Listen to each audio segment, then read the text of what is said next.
নমস্কার বন্ধুরা, কেমন আছেন সবাই? আমরা আজ গিয়েছিলাম শিরোমণি রেলওয়ে স্টেশন।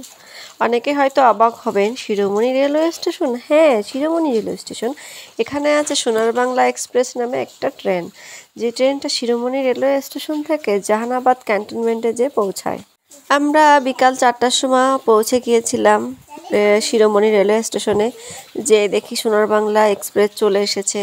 আমরা সবাই বাচ্চা কাচ্চা নিয়ে ট্রেনে উঠে পড়লাম। স্টেশনে যাওয়ার পরেই বলছে, সোনার বাংলা এক্সপ্রেসটি এখন শিরোমণি রেলওয়ে স্টেশনে এসে পৌঁছেছে। আপনারা আপনাদের মালপত্র এবং বাচ্চা কাচ্চা যারা আছে সবাই গাড়িতে উঠে পড়ুন, এখনই ট্রেনটি ছেড়ে দেবে। হ্যাঁ, অলরেডি ট্রেনটি ছেড়ে দিয়েছে এবং শিরোমণি স্টেশন থেকে আমরা জাহানাবাদ ক্যান্টনমেন্টের উদ্দেশ্যে রওনা দিয়েছি। এই যে আমরা খুব দ্রুত চলে এসেছি জাহানাবাদ ক্যান্টনমেন্ট স্টেশনে।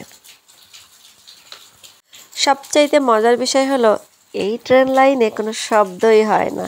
না আছে কোনো হর্ন, না আছে কোনো শব্দ, আর না মাথা ঘোরায় বমি আসে। অসাধারণ লাগে এই ট্রেনে জার্নি করতে। যাই, আপনারা এখনও যারা শিরোমণি রেলওয়ে স্টেশন চেনেন না, এমনকি এই ট্রেনে ওঠেননি, তারা অবশ্যই শিরোমণি রেলওয়ে স্টেশনে যাবেন এবং এমন সুন্দর একটা ট্রেনে চড়বেন। অনেক ভালো লাগবে আপনাদের। আমাদের তো খুব ভালোই লেগেছিল। আর এই রেল লাইনের আশেপাশে প্রচুর ফুল গাছগুলো দেখলেই মন ভরে যায়। যাই হোক, আপনাদের কেমন লেগেছে এই স্টেশন আর এই ট্রেন জার্নিটা অবশ্যই জানাবেন। সবাই ভালো থাকবেন। আবারও দেখা হবে কোনো না কোনো ভিডিওতে। টাটা।